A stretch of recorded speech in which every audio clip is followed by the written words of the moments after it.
Oh, how's the Trump thing going over in New York, dude? You know what's so interesting is like it was crazy how right after the election was over, everybody's kind of went on about regular life, kind of. Bro, and like now I'm almost like annoyed by. I'm like, I thought we weren't gonna have to go through this again. Like I don't know how it is like here where you're living, but we're back to like the bipartisan bickering. You know, like this DOGE is a big deal, right? Even though there's no American that wants like waste, there's no American that wants like government bloat, there's no American that wants like inefficiency. I don't think any of us are like voting for those three things. Yeah. So this should be like unilateral support. Like we should all get behind it. And maybe the way that they're doing, I think Trump even came out and be like, yo, we're gonna use a scalpel, not a hatchet. Like I think we're being a little bit too forceful with the firings or whatever. But this is one of those things where like it's so annoying. And I think you can blame Elon for this as well. Like on Twitter, he's a little bit antagonistic about shit. I like, noticed that recently. Some of the stuff he says, like, do you have to say that? Like, you don't what are have you doing to. right there? You're in power now. Like, I think you have to have a little bit different energy when you're in power. I think when you're not in power, you're trying to get to power. Maybe that antagonism is helpful, right? It can like embolden the base. But you're the leader now. Leaders don't need to poke a finger and like twist a knife or whatever. Like, well, I think what he's doing, I believe that what Elon is doing is by creating all that commotion on Twitter, it's only helping his own business, right? So it creates now that everyone wants to see what he's going to say, but he's saying so many things, it's hard to even juggle. But so many people are engaging and interacting. Yeah. I feel like it's probably the #1 news app. I don't know if it's always been the #1 news app. Has to be. It has to be. That's why. Yeah, I mean, don't you but learn he's just everything stirring from his own business. It's like, so the more he does that, it just it's more impressions, the more ads that he can sell, right? I don't know if that's true, but you're basically creating a place for people to go consume content in general. And if he's the biggest creator on that platform, then it makes sense that he continues to create. So you're saying that he's not doing this just to get out information, but he's also doing this to like uplift the app. It's like a hype machine, yeah. Oh wow, I don't know if that's true, but that's what the feeling you get from it. I'm at least because otherwise it's kind of some of the shit's kind of insane. It's like, what is this like? How is he doing all of these things? And if he's not doing all these things, because who could have time to do all of these things? Yeah. Then who is doing it? And it's kind of annoying because he's a genius. You want him on your side. Like I want the guy who makes the rockets on America's side if we go to World War III. Right. Like I think that's a pretty good idea that we get the guy who's going to send a ship to Mars on our side if we're going to have like drone warfare throughout the world. Like let's keep him in our good graces. I do think, and I'm a little bit more optimistic about this administration. That's what I've realized with most people, like sane people, is that if you didn't vote for Trump, but you're not like a complete like lunatic extremist on both sides, by the way. If you're just kind of like a normal, regular guy, but you feel like you lean left a little bit more, you just are pessimistic about the administration. And if you lean maybe right a little bit more, but you're not some insane like right-wing quack, you're optimistic about the administration. Yeah. We both kind of want the same thing. We want the best thing for American people. Right. We might disagree about where we get there, but we do want the most opportunity, wealth, ease of living for American people. So when it comes to the administration, I'm like a little bit more optimistic about it. Like I'm like, okay, let's just see how this works. Right. That's how I feel. Like, let's just give him people are going, oh, he's doing all these tariffs. It's like, my man, I'm not an economist. I know you aren't an economist. Yeah. I don't know if this is a negotiation. Like if you go to buy a car and the car is like $100,000 and you go in, you go, all right, I'm going to offer $80,000, right? Knowing that they're going to settle around 90, right? The problem is when you do that in privacy with the car dealer.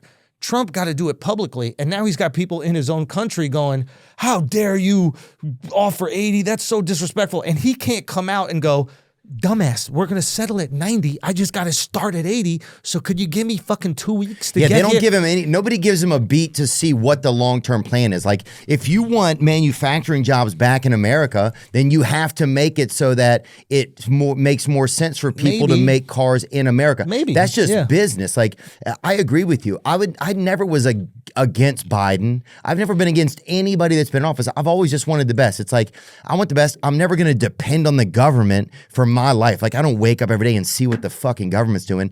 I get out of bed and I try and take care of myself, or, take care of your family like you're doing. It's like, that's probably what most people think. Yeah. Anybody that has time to argue online all day is also insane, right? Like, I'm not saying that we don't all put our beliefs out there sometimes, but I hear what you're saying. But it's like, but you have to like. That's one thing somebody said the other night. Oh, Trump said it during that whole like state of the whatever the delegacy address. Yeah. It was like the state of the two parties address.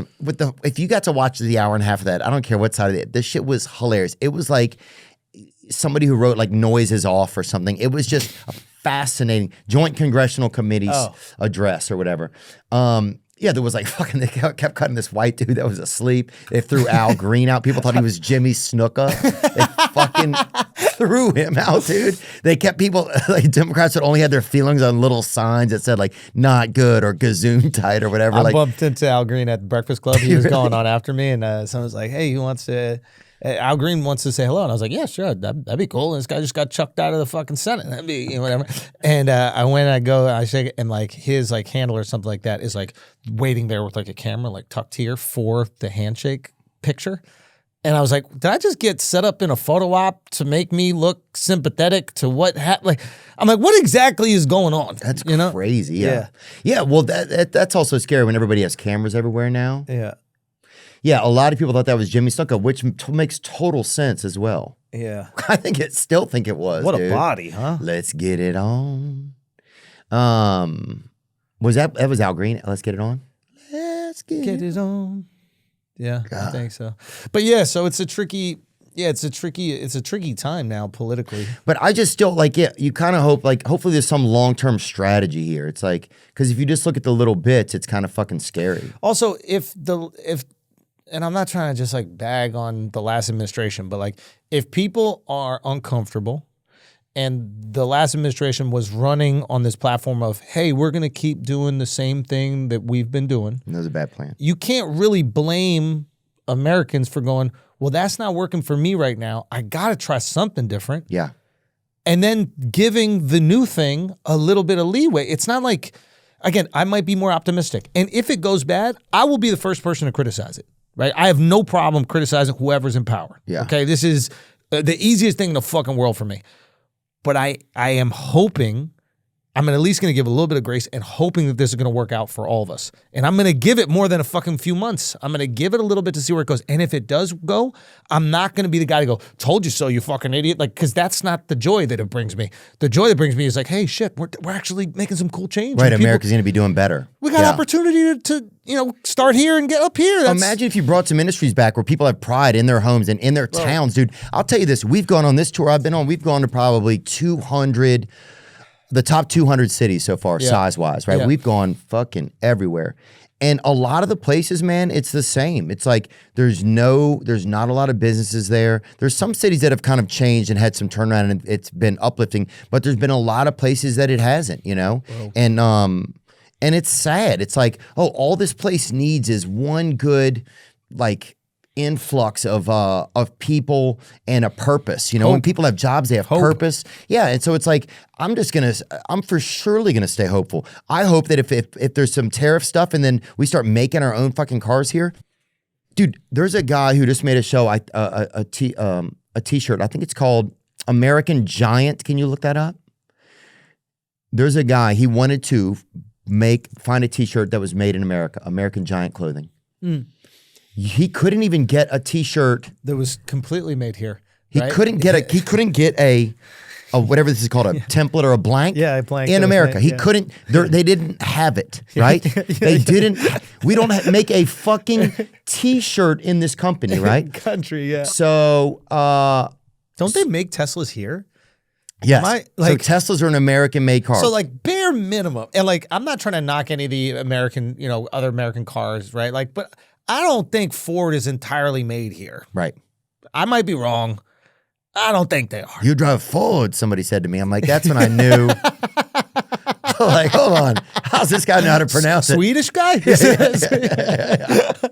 But that's a great question. Let's look that up. Yeah, what cars are made here? Or what percentage of Teslas are made in America? What percentage of Fords are made in America? That's a great question, man. And I guess that, you could be putting together the full car here, but maybe there's like certain factories that are doing other stuff. And I'm okay with that. Like I'm okay with outsourcing to different countries. I think it gives them opportunities as well. That's a cool thing. Yeah. But Tesla claims that nearly 100% of the vehicles it sells in the United States are manufactured domestically. exceeding the industry average of 52%. Wow. Now, that doesn't mean they don't make cars in other countries as well. Right. But the ones that are sold here are made here. Regardless, okay? If we want to attack in a car company, right? And again, I don't know if they're attacking Tesla because they don't like the product. They're attacking Tesla because they don't like the CEO of the company. Yeah. And that is the risk of being a celebrity CEO. By the way, there's like CEOs of, and you talk about this all the time, but like some of these like pharmaceutical companies, we don't know who the fuck they are. Right. And there's a reason, because if we did, people would execute them. Something could happen. Something could happen. We don't know. Something could happen. Like somebody could throw them a surprise party. Bro, if you have $1 billion business and nobody knows who you are, you doing some fucked up shit. Yeah, you on some fuck shit, man. Right? Some fuck shit, homie. Yeah. So for real. So this is like a kind of shitty situation where, like, yes, I understand that he's antagonizing people. He's like rubbing people the wrong way. You don't like the guy. You don't like the beliefs. You don't like what he's doing. And there are things to criticize. I'm not saying there aren't things to criticize. Like nobody's above criticism. But to punish that car company that is 100% made in America, made by people living in America, Americans rely on those jobs. Like maybe we criticize another thing. Right. Like what is your goal? That we shut down those factories and those Americans lose those jobs? That makes you feel better about your gripe with Elon? That's the thing. Some people, they just want to win an argument, it feels like, you know. And they don't realize there's people that rely on those fucking jobs. Oh, for sure, dude. They got kids, bro. Oh, yeah. Like, oh, dude, there's no doubt about it. But here's one thing that I think is sad about DOGE is that the fact that we now have to have someone audit our own government. Our government is supposed to be the thing that we can trust. Like, it will never end now. And people are like, well, why is this guy having a team that audits? It's like, I agree, but I'll let anybody audit. If you bring on another company, they audit and they find, I'd give them 10% of the bloat that they find. If they, you know what I'm saying? The simple fact that we now have to audit our own government. Yeah, I mean, people I think will gravitate towards corruption naturally. And I think it's something that you constantly have to fight every single second. You definitely have to. You said something interesting though, like this idea, like you wake up every morning, you're like, I don't expect the government to do something for me. I think that's a more like Southern and frontier belief. You know, I think that like when you grow up in like New York, there is this relationship with the government where you're like, if the roads are fucked up, you start going, yo, why are the roads fucked up? Like we're spending all this money in taxes, or like the government, you're supposed to do, you're giving me all these rules I got to live by, so you might as well do some shit.